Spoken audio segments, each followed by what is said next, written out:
मुंबई के अंदर एक बड़े बंगले पर कुछ पार्टी वगैरह चल रही थी। एक बहुत बड़े घर में, जो कि करोड़पति थे, उस घर में 20 साल के बेटे की शादी की रिसेप्शन पार्टी चल रही थी। बहुत सारे लोग आए थे। जैसा कि अमीर परिवार था तो उनके रिश्तेदार भी अमीर थे। सारे लोग वहाँ पर इकट्ठे थे, रिश्तेदार, यार, दोस्त और भी बहुत सारे लोग जिनको निमंत्रण दिया गया था। अब यहाँ पर क्या होता है, बेटा अपने माँ बाप को बुलाता है और उनसे कहता है कि माँ और बाबा, हमारे ख़ानदान में भीख मांगकर खाने की रिवाज है और अब तुम भी यहाँ से निकल जाओ और जाकर कहीं भीख मांगकर खाओ। दोस्तों, उसके बाद क्या होता है, सारे लोग दांतों तले उंगलियां दबाकर रह जाते हैं कि आखिर यह बेटा अपने माँ बाप से कह क्या रहा है। लेकिन दोस्तों, अगले ही क्षण वह बेटा सारी बात पूरी जनता के सामने बताता है, जो सच्चाई होती है कि आखिर सच्चाई क्या है। नमस्कार, मैं हूं सुदेश कुमार और मेरे गोपाल चैनल में आपका स्वागत है। दोस्तों, आज की जो घटना है बड़ी ही हृदय विदारक है, यानी कि एक तरह से कुछ सीख लेने वाली भी है और अपने आप को सुधारने वाली भी है। यहाँ पर क्या होता है, एक रमेश नाम का शख्स रहता है जिसकी उम्र 60 साल हो चुकी है। उसकी पत्नी की पहले ही मौत हो चुकी थी और रमेश खुद अरबपति है। उसका बेटा 30 साल का तकरीबन हो चुका है। अब बेटा जब 30 साल का हो जाता है तो रमेश अपने बेटे से कहता है, बेटा अब तेरी उम्र बहुत ज़्यादा हो गई है, खूब खेल कूद लिया, अब तुम ऐसा करो, शादी कर लो। अब रमेश अपने बेटे, जिसका नाम होता है सुशील की बड़ी धूमधाम से शादी करवाता है। शादी होने के बाद सुशील की पत्नी घर के अंदर आती है और पूरा घर संभालने लगती है। पहले तो रमेश को लगता है कि भाई घर में बहू आई है, बड़ा ही आदर सत्कार करती है और बहुत ही अच्छा लगता है। लेकिन दोस्तों, वक्त की पाबंद, जो वक्त का पहिया होता है, वह अब आगे चलने लगता है और कुछ चीज़ों को बदलने लगता है। अब जैसे समय गुजरता है तो जो रमेश के लड़के की पत्नी थी, सुशील की पत्नी, वह उसको खाना नहीं देती टाइम पर, कई बार उससे गुस्सा कर जाया करती। और अब तो रमेश का बेटा, जिसका नाम सुशील था, वह भी अपने पिता को मारने पीटने लगा था। दोस्तों, अब यहाँ पर क्या होता है, जो रमेश का बेटा होता है सुशील, वह अपने पिता को पागल घोषित करके उसकी प्रॉपर्टी को अपने नाम करवाना चाहता था। तो इसी उद्देश्य से वह अपने पिता के ऊपर बहुत ज़्यादा अत्याचार करने लगता है, जिससे कि उसकी स्थिति पागलों जैसी हो जाए। इसी तरह से उसकी पत्नी, सुशील की जो पत्नी होती है, वह भी अपने ससुर रमेश के साथ गंदा व्यवहार करने लगती है। अब दोस्तों, एक दिन वह आ ही जाता है जब रमेश को वह दोनों बहू और बेटे पागल घोषित कर देते हैं और उसकी प्रॉपर्टी को अपने नाम लिखवा लेते हैं। रमेश की प्रॉपर्टी उसके हाथों से बेटे सुशील के नाम जा चुकी थी और अब तो बेटा बिल्कुल भी शर्म नहीं करता है और बार बार अपने पिता को मारता, टॉर्चर करता और उसके साथ बहुत बुरी यातनाएं करता है। दोस्तों, रमेश परेशान हो जाता है और रमेश को उसके जो बेटा और बहू हैं वह घर से निकाल देते हैं कि तू अब यहाँ पर क्या करेगा, तू निकल जा यहाँ से, कहीं जा जहाँ तेरा आसरा है वहाँ पर जाकर ठहर, लेकिन हमारे घर में तू नहीं घुसेगा। यह बात रमेश को बहुत बुरी लगती है, उसको अपनी पत्नी की याद आने लगती है। लेकिन अब तो जाना ही था, क्योंकि बेटा और बहू ने घर छोड़ने के लिए बोल जो दिया था। वह दीवार पर टंगी हुई अपनी पत्नी की तस्वीर को निकालता है। उसके सामने पहले तो रोता है कि सावित्री, अगर तुम होती तो शायद आज कुछ और होता। लेकिन दोस्तों, अब वह कर भी क्या सकता था। अपनी पत्नी की तस्वीर को लेकर झोले में रखकर वह घर से निकलने लगता है। आंखों में आंसू थे और बार बार मुड़ कर अपने बंगले को देख रहा होता है। दोस्तों, इस बात से यह जाहिर होता है, बहुत सारे लोग कहते होंगे कि पैसे में खुशी है। पैसे में खुशी नहीं है, इंसान के सत्कर्मों में खुशी है।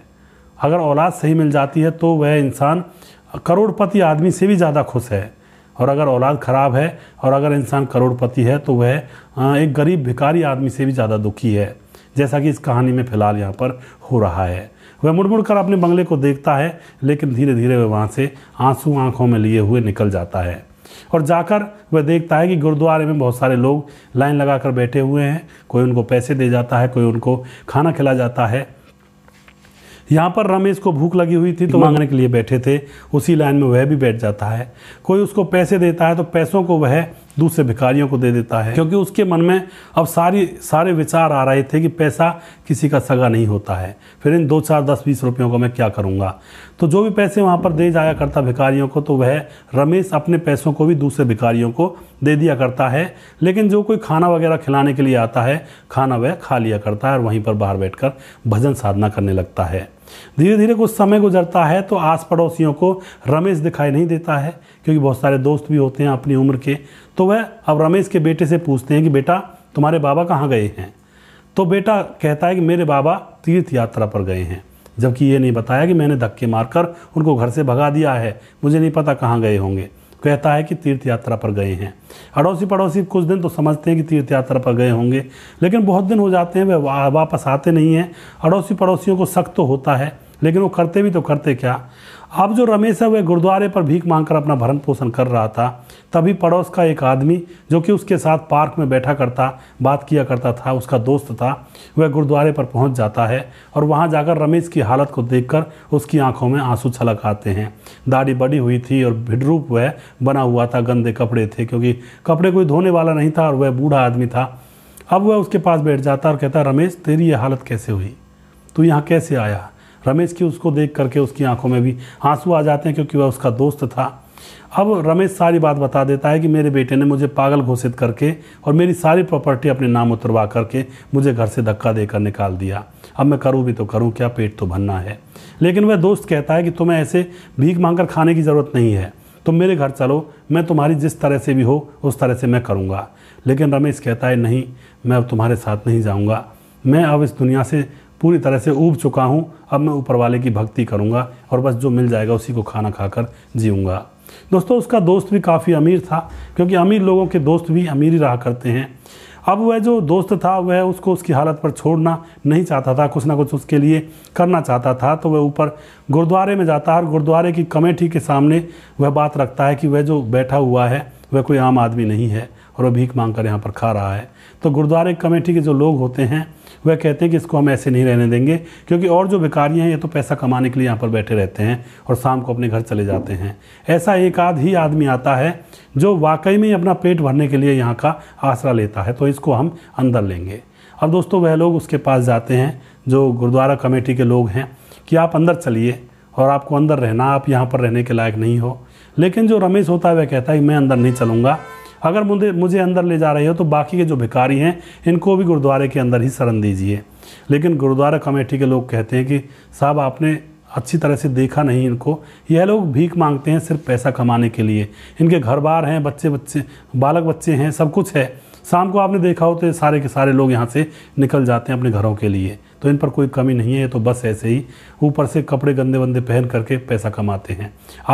लेकिन आपको ज़रूरत है आश्रय की।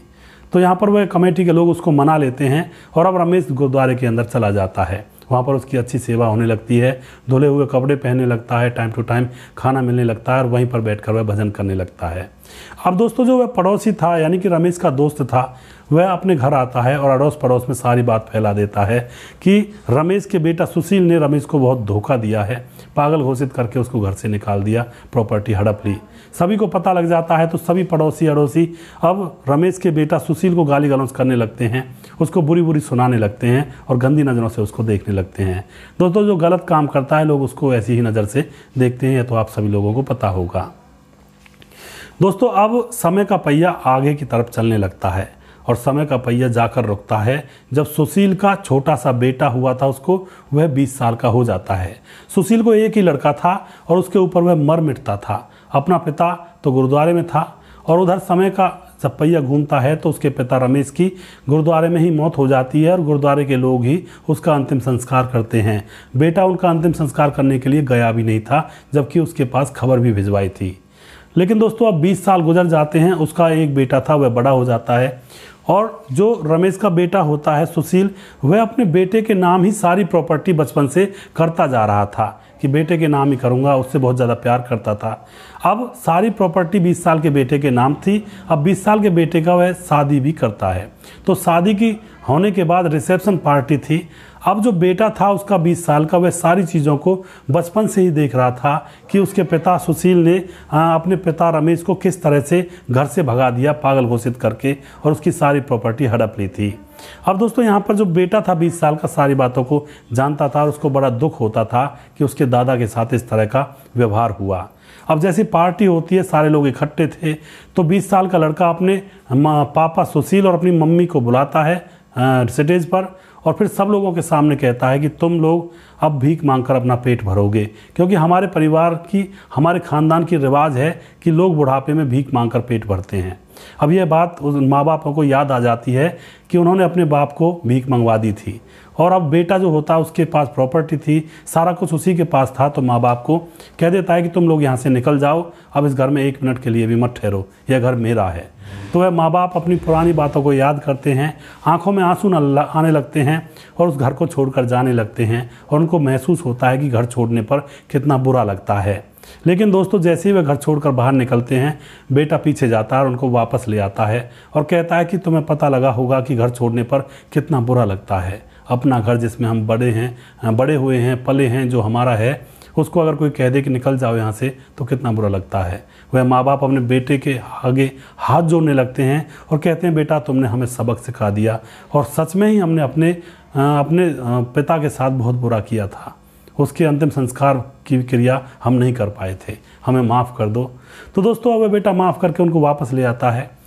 अब यहाँ पर इस घटना से एक सबक तो मिलता है कि जैसे सांप निकल जाता है तो उसकी जो लकीर होती है उसको पीटने से कोई फ़ायदा नहीं होता, उसके ऊपर डंडा मारने से कोई फ़ायदा नहीं होता, जो रेत में निशान बनता है जब सांप गुजर जाता है।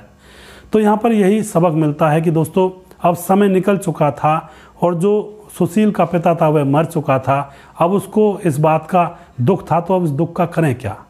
जब पिता जिंदा था, अगर तब दुख होता तो पिता की आत्मा को शांति मिलती और वह चैन से मर पाता, सुकून से रह पाता अपने बुढ़ापे में।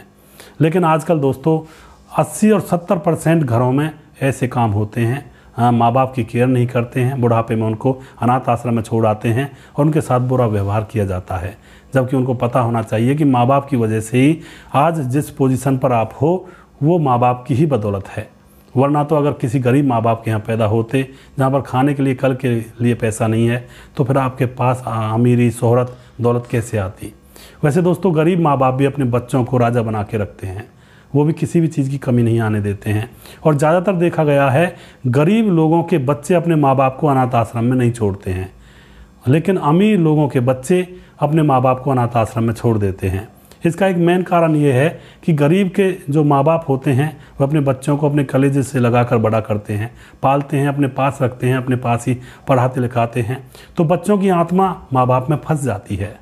लेकिन अमीर लोग क्या करते हैं, खुद तो बिजनेस के सिलसिले में इधर उधर घूमते रहते हैं और बच्चों को हॉस्टल में डाल देते हैं, उनकी पढ़ाई लंदन, पेरिस और बाहर की जगहों पर करवाते हैं, तो उन बच्चों की आत्मा माँ बाप में नहीं पड़ती हैं, वह बचपन से ही दूर रहते हैं, उनको पता नहीं होता है कि माँ बाप की कीमत क्या है, तो इसलिए वे अपने माँ बाप के साथ इस तरह का व्यवहार कर बैठते हैं। बहुत सारे लोग तो ज़्यादातर आपने देखा होगा पंजाब में ज़्यादातर लोग बाहर ही रहते हैं बच्चे, और माँ बाप, बूढ़े माँ बाप होते हैं, उनको छोड़ करके चले जाते हैं, और जब माँ बाप मरते हैं तो उनकी अंतिम क्रिया पर भी वो नहीं आते हैं, पड़ोसियों से ही अंतिम क्रिया करवा देते हैं।